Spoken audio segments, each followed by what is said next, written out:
एक नया सवेरा उभर रहा है। एशिया की धरती पर जहां ताकत की परिभाषा बदल रही है, अब युद्ध केवल सीमाओं पर नहीं बल्कि तकनीक के मैदान में लड़े जा रहे हैं। यहां गोलियों से ज्यादा तेज हैं डेटा की धार और मिसाइलों से ज्यादा घातक है कोड की ताकत। यह कहानी है दो शक्तियों की, भारत और चीन की, जो भविष्य की तकनीकी जंग में आमने सामने खड़ी है। एक तरफ है दुनिया की सबसे बड़ी जनसंख्या वाला देश चीन, जो अपने विस्तारवादी सपनों के लिए जाना जाता है, और दूसरी तरफ है भारत, जो आत्मनिर्भरता और नवाचार के बल पर नई दिशा तय कर रहा है। आज हम जानेंगे एशिया के इस नए रक्षा समीकरण की कहानी, जहां भारत और चीन दोनों भविष्य के युद्ध की तैयारी कर रहे हैं। एशिया की भू राजनीति अब केवल सीमाओं तक सीमित नहीं रही, बल्कि यह टेक्नोलॉजी, साइबर पावर और अंतरिक्ष की दौड़ में तब्दील हो चुकी है। चीन ने बीते 2 दशकों में अपनी सेना को आधुनिकतम हथियारों और एआई सिस्टम से सुसज्जित कर दिया है। उसका लक्ष्य है एशिया में सैन्य प्रभुत्व हासिल करना। लेकिन भारत ने भी इस चुनौती को स्वीकार किया है और अब वह आत्मनिर्भर भारत के विजन के तहत अपनी फोर्स को नई ऊंचाइयों पर ले जा रहा है। अगर हम वायुसेना की बात करें तो चीन ने J-20 नामक स्टील्थ फाइटर जेट को तैनात किया है, जो 5वीं पीढ़ी के विमानों में गिना जाता है। इसमें स्टील्थ तकनीक, एआई कंट्रोल और लॉन्ग रेंज अटैक सिस्टम है। लेकिन भारत का जवाब है AMCA, यानी एडवांस्ड मीडियम कॉम्बैट एयरक्राफ्ट, जिसे पूरी तरह स्वदेशी रूप से विकसित किया जा रहा है। AMCA भारत का गर्व होगा। यह विमान न केवल रडार से अदृश्य होगा, बल्कि स्वचालित युद्ध रणनीति अपनाने में सक्षम भी होगा।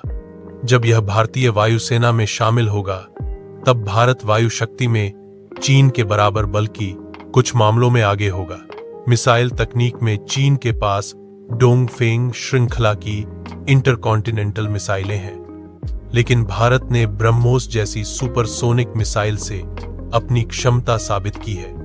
और अब ब्रह्मोस 2 यानी हाइपरसोनिक संस्करण आने वाला है, जो माच 7 की गति से चलेगा। इसका मतलब है कि यह मिसाइल दुश्मन को सोचने का समय भी नहीं देगी। यह चीन के लिए सबसे बड़ी चुनौती बन सकती है, क्योंकि हाइपरसोनिक हथियारों में भारत तेजी से अग्रणी बन रहा है। भारतीय नौसेना भी तेजी से विस्तार कर रही है। INS विक्रांत भारत की तकनीकी प्रगति का प्रतीक है। भारत अब तीसरे विमानवाहक पोत पर काम कर रहा है और परमाणु पनडुब्बियों के क्षेत्र में भी नई ऊंचाइयां छू रहा है, जबकि चीन साउथ चाइना सी में अपनी ताकत बढ़ा रहा है। भारत का ध्यान इंडो पैसिफिक क्षेत्र पर है, जहां वह अंतर्राष्ट्रीय समुद्री व्यापार के रूट को सुरक्षित रख रहा है। स्पेस वॉरफेयर की बात करें तो चीन ने कई एंटी सैटेलाइट परीक्षण किए हैं, लेकिन भारत ने 2019 में मिशन शक्ति के जरिए दिखा दिया कि वह अंतरिक्ष में भी किसी खतरे का सामना कर सकता है। इसरो और DRDO अब मिलकर एक पूर्ण स्पेस डिफेंस नेटवर्क बना रहे हैं, जो आने वाले दशकों में भारत की आंख और कान साबित होगा। भारत अब सिर्फ पृथ्वी पर नहीं, बल्कि अंतरिक्ष में भी अपनी रणनीतिक स्थिति मजबूत कर रहा है।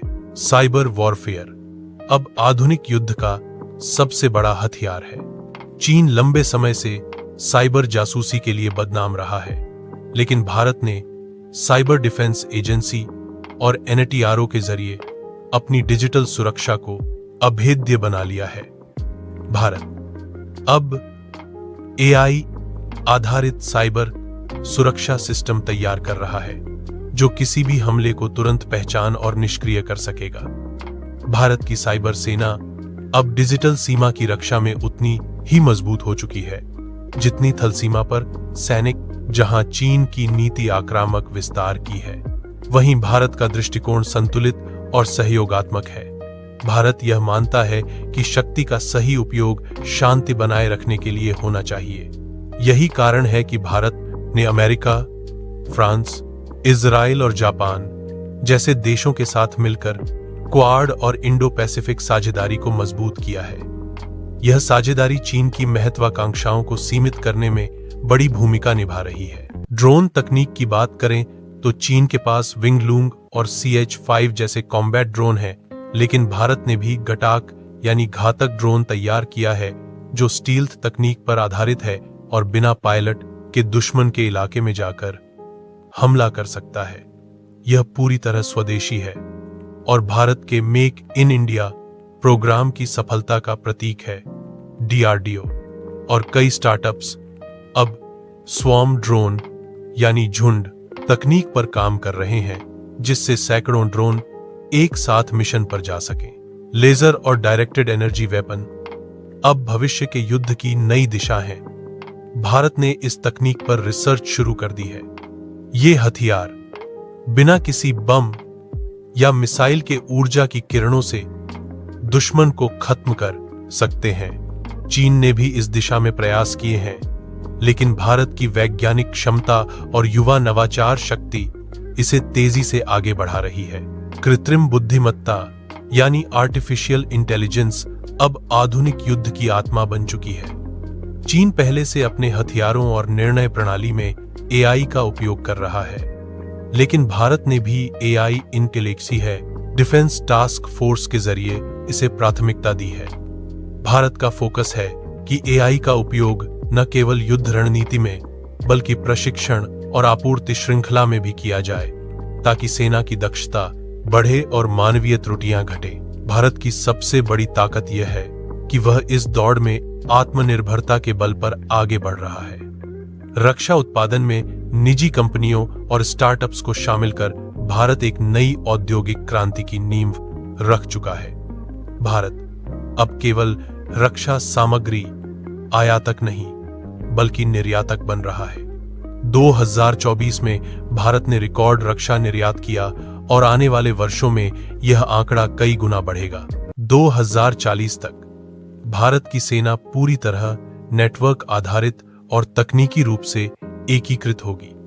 हर सैनिक, हर हथियार और हर सैटेलाइट एक दूसरे से रियल टाइम में जुड़ा होगा। इससे युद्ध के मैदान में निर्णय लेने की क्षमता कई गुना बढ़ जाएगी। भारत की रणनीति यह नहीं कि वह चीन की तरह भय फैलाए, बल्कि यह कि वह अपनी ताकत से स्थिरता और संतुलन बनाए रखे। एशिया का नया रक्षा समीकरण अब केवल ताकत की नहीं बल्कि बुद्धिमत्ता की लड़ाई है। भारत का संतुलित दृष्टिकोण, लोकतांत्रिक नीति और तकनीकी नवाचार उसे इस मुकाबले में अलग पहचान देते हैं। जहां चीन नियंत्रण चाहता है, वहीं भारत सहयोग का प्रतीक बन रहा है। यही भारत की असली शक्ति है। एशिया का भविष्य अब हथियारों से नहीं बल्कि विचारों से तय होगा। भारत इस नए युग में उस विचार का प्रतिनिधित्व करता है जहां ताकत और तकनीक का उपयोग केवल सुरक्षा के लिए नहीं बल्कि शांति के लिए होता है। भारत का मिशन स्पष्ट है, आत्मनिर्भरता, नवाचार और संतुलन के साथ एक ऐसा भविष्य बनाना जहां तकनीक मानवता की सेवा में हो। जब आने वाले वर्षों में इतिहास लिखा जाएगा तो उसमें यह अवश्य दर्ज होगा कि एशिया की इस नई रक्षा दौड़ में भारत ने न केवल प्रतिस्पर्धा की बल्कि उसे एक नई दिशा दी। यह केवल युद्ध की नहीं बल्कि एक राष्ट्र के आत्मविश्वास और संकल्प की कहानी है जो पूरी दुनिया के लिए प्रेरणा बनेगी।